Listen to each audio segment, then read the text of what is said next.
El arquitecto Eliseo Arredondo ha participado como pocos en la apertura del campo de trabajo de la arquitectura de paisaje en México. Ha colaborado con Carlos Contreras, quien reconoció sus habilidades en el diseño de espacios abiertos y lo impulsó a estudiar un posgrado en paisaje en 1963 en la Escuela Nacional de Horticultura y Paisaje de Versalles, Francia. Conoció entonces a Sylvia Crowe, destacada arquitecta paisajista británica y miembro de la International Federation of Landscape Architects, fundada en 1948, quien lo animó a afiliarse y a participar en la misma. A su regreso empezó a trabajar como profesional en 1968 como jefe de paisaje de la Secretaría de Obras Públicas del Distrito Federal y se incorporó a la IFLA como delegado individual por México en compromiso de impulsar la creación de la Asociación Mexicana. En el 72 fundó con Carlos Contreras, Alfonso Muray y Mario Shetland la Sociedad de Arquitectos Paisajistas. Luis Barragán fue invitado como presidente honorario y vitalicio de dicha sociedad y desde entonces ha tenido una gran trayectoria como arquitecto paisajista y digno representante mexicano. Eliseo, bienvenido, muchas gracias.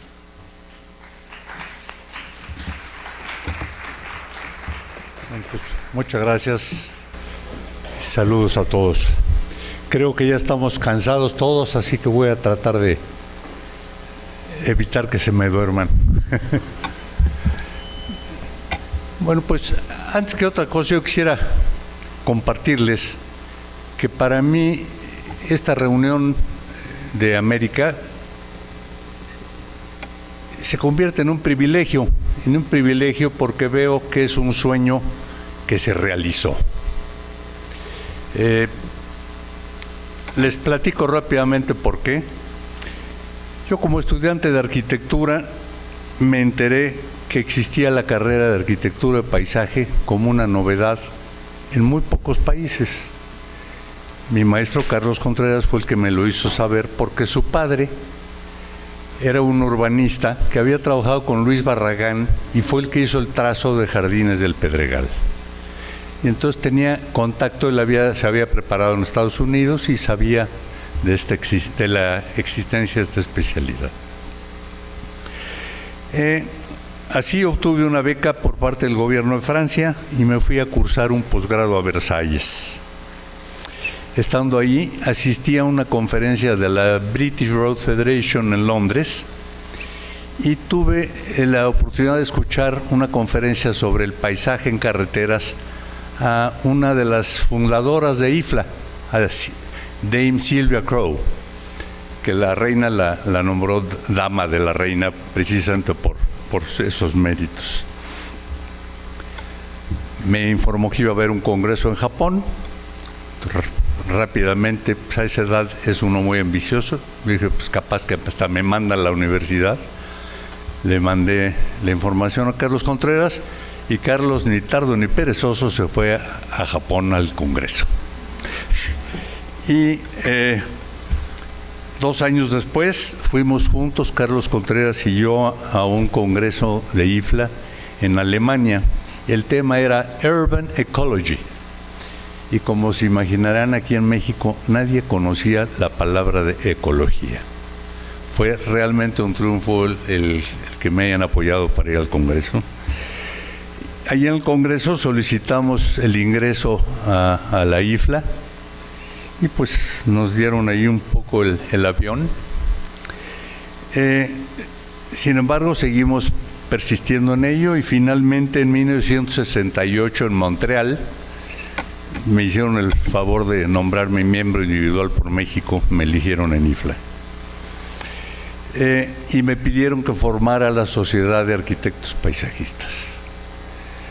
Entonces, junto con Carlos Contreras, la planeamos, invitamos a Luis Barragán y esta es la foto del día que fundamos la sociedad. Es Luis Barragán el primero, Carlos Contreras, su servidor, y Roberto Rubio, Salvador Posada y Gerardo Ibarra, quien en el momento trabajaban ellos tres en mi despacho. Y esta foto resultó muy importante, les voy a explicar por qué. Porque fue la comunicación visual con la cual se animaron los demás fundadores que dijeron, ah caray, sí es cierto.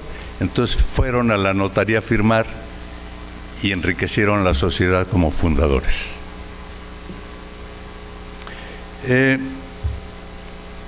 Tuve el privilegio en estos años de conocer a gran parte de los fundadores de IFLA. Eran gentes de primerísimo nivel: Jeffrey Jellicoe, Thomas Church de Estados Unidos, Hubert Owens, Garrett Egbo, Pietro Porcinai de Italia, en fin, puros personajes. Y también otros que no eran de IFLA, como Roberto Burle Marx, que tuve el privilegio de conocerlo y de compartir con él. Participé activamente en IFLA desde entonces. Fui vicepresidente por este continente, por América, en 2 mesas directivas, en los 70s y nuevamente en los 90s, y el año 2000 me despedí ya de IFLA, para que las nuevas generaciones se hicieran cargo, y veo que lo están haciendo muy, muy bien. Felicidades por esto, me da una gran satisfacción ver el nivel de los trabajos de la Bienal, y a todos los compañeros con entusiasmo, y que la academia ya está sustentada. Créanme que es muy agradable ver que se cumplen los sueños. Es por eso que me congratulo de tener la oportunidad de ser testigo de esto. Bueno, pues ahora les platicaré un poquito sobre algunas reflexiones sobre el paisaje contemporáneo. ¿Cómo le hago para cambiar? ¿Con esto?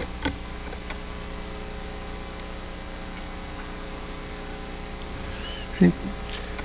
En nuestro mundo cada vez más complicado y sometido a la explotación de recursos, la industrialización y demás, pues resulta cada vez más importante la salvaguarda de nuestros valores paisajísticos. Aparecen cada vez nuevos sitios reconocidos por la UNESCO, siendo nuestro continente uno de los muy ricos en el tema. Pues esto está muy complicado, caray.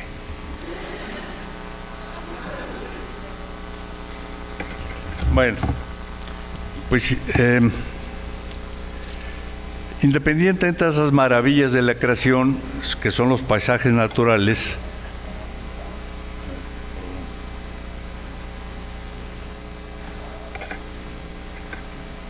adelante, señalando para allá. Sí, bueno, son las terrazas de Milpalta, que son unas terrazas con nopales que tenemos aquí en el perímetro del Valle de México, y las terrazas en Bali. En fin, son paisajes tradicionales, culturales, que es muy importante reconocer. Pero ahora quisiera yo tocar un tema que me preocupa en demasía, que es el de la identidad en el paisaje.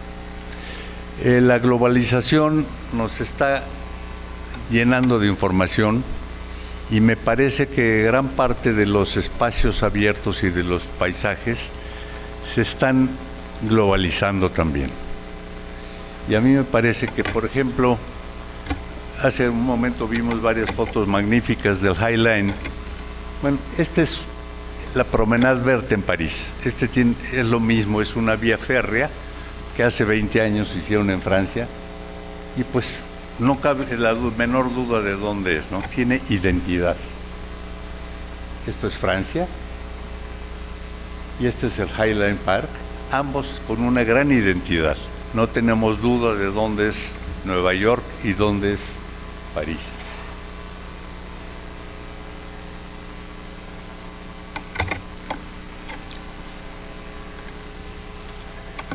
Para entender el porqué de la identidad, a mí me parece que debemos entender de dónde viene el término de paisaje. Ya sé que hay una cantidad de definiciones ahí, cada una más complicada que la otra, pero a mí me parece que la palabra paisaje viene asociada a los paisanos. Los paisanos, ¿quiénes son? Pues son los habitantes de ese sitio, de ese espacio, del cual ellos forman parte y se identifican con él. En francés se dice mon pays, en italiano il mio paese, Aquí los paisanos dicen mi tierra, pero en fin, eso es lo mismo. Es esa asociación directa con el paisaje. Entonces,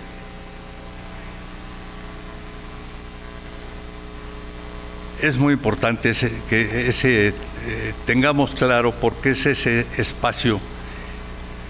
Hay un filósofo italiano, Rosario Asunto, que dice, es la vista de conjunto que presenta una extensión del país. Y sí, es un metaespacio, es su espacio. Luego otro filósofo dice por ahí, dice, los jardineros viven para el futuro, por lo que podemos afirmar que el jardín es un espacio utópico. Y sí, el jardín es una fórmula teórica estética de belleza y una visión ética de la felicidad. De ahí el jardín de las delicias, el jardín del paraíso, los campos elíseos. Un jardín preconcebido, diseñado para ser memorable, debe reflejar claramente su identidad. Aquí tenemos, por ejemplo, Vaux-le-Vicomte, que es una de las joyas de Lenotre en Francia. Y no tenemos duda de dónde se trata. No necesitan decirnos cómo era la sociedad que habitaba en estos lugares. Nos los imaginamos con gran claridad, sin mayor explicación. Nuevamente el Highland Park. Pues fíjense las diferencias, ¿no? Es importante entenderlo. Este es uno de los vestigios de nuestra arquitectura prehispánica de paisaje. Es un baño en el jardín de Texcutzingo del rey Netzahualcóyotl. Este es un peñón, es un cerro, en el cual hizo un acueducto mediante un movimiento de tierra muy importante y llevó el agua para ahí.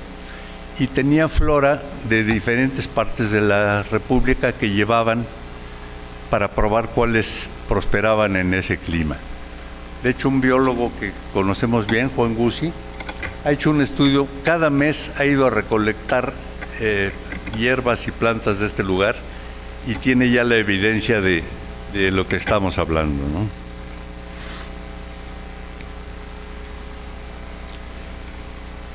Este es un museo que hizo el arquitecto Pei, el que arregló el Louvre, por ejemplo.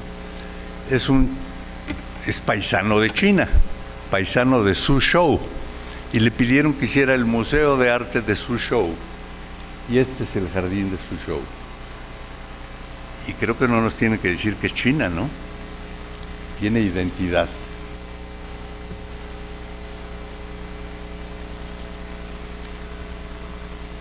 Esto ya es algo contemporáneo.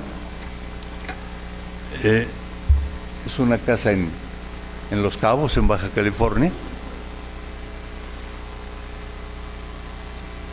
Miren, por ejemplo, ahí pusimos órganos en la parte de arriba y los colores y todo tiene identidad. De hecho, recientemente a Legorreta le dieron un premio precisamente por la identidad de su arquitectura, ¿no? Esto lo vimos hace un momento que nos lo enseñó la compañera de Pernambuco. Es un espacio enjardinado en la azotehuela de un edificio en Brasil. Y es muy divertido el término que por primera vez escuché que usó la arquitecta, que dijo que era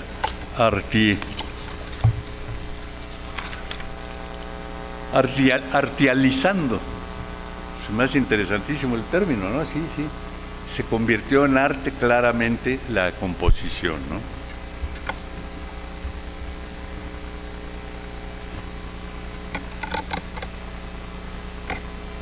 En el equipo que nosotros tenemos en mi despacho, usamos el talud, porque pensamos que el talud es uno de los elementos característicos de la arquitectura de paisaje mexicana. Es un elemento de identidad, el talud y la plataforma. Nuestras pirámides son así.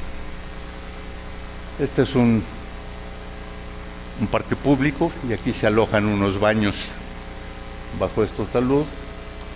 Esto es otro tema que me divirtió mucho. Nos invitaron a hacer un jardín en el edificio que está acá del arquitecto Agustín Hernández, que tiene una arquitectura muy fuerte, muy geométrica, y el reto era hacer un jardín que hablara el mismo lenguaje arquitectónico que el edificio.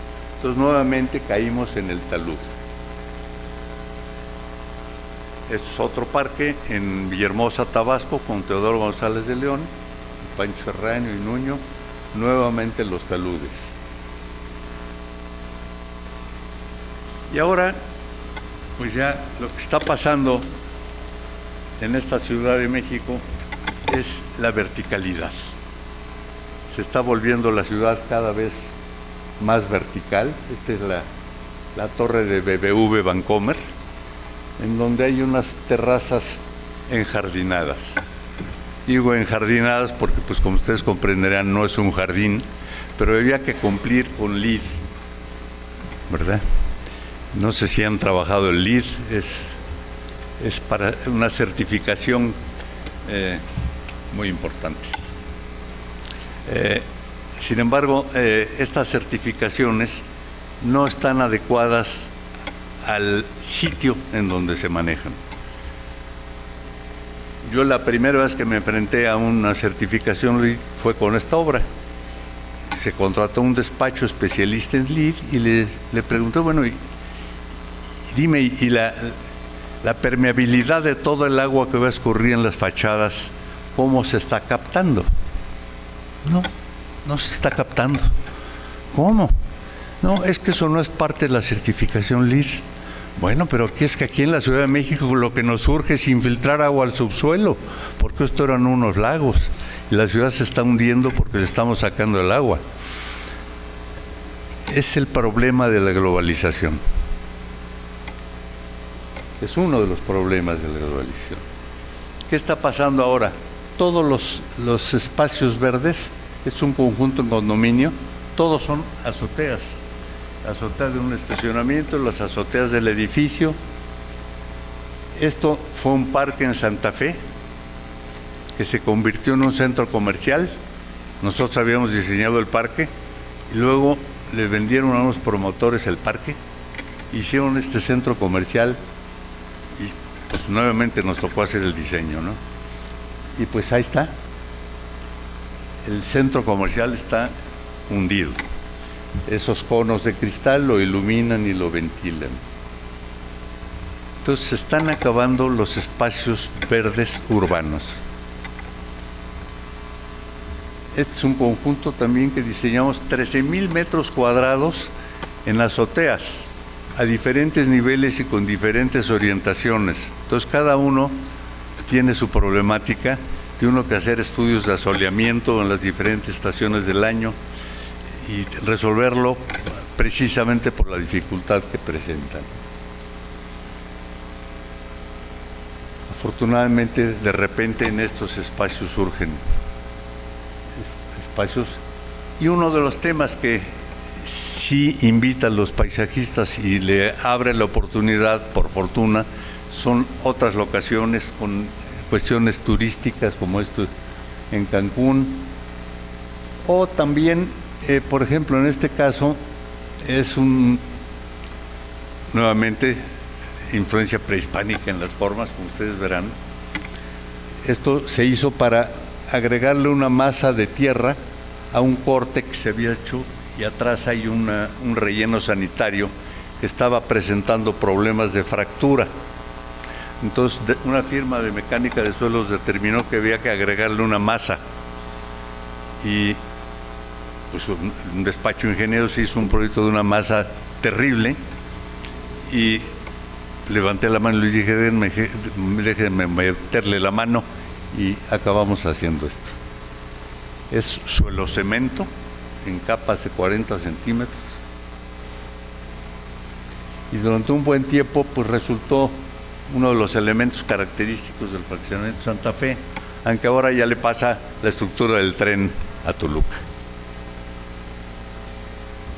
Como un campo de acción que se nos presenta también a los paisajistas es lo que se conoce por land art. Eso, Marta Schwartz es una de las grandes protagonistas de este tipo de acciones. Aquí hicimos un diseño de unos tecorrales. Es una propiedad que se llama Los Tecorrales. En México le llamamos tecorrales a unos muretes de piedra colocada una sobre la otra sin pegarle con ningún aglutinante, ¿no? Entonces, hicimos este diseño y tiene 600 metros de longitud los tecorrales. Para explayarse es muy sabroso pensar en este tipo de cosas. Muchas gracias.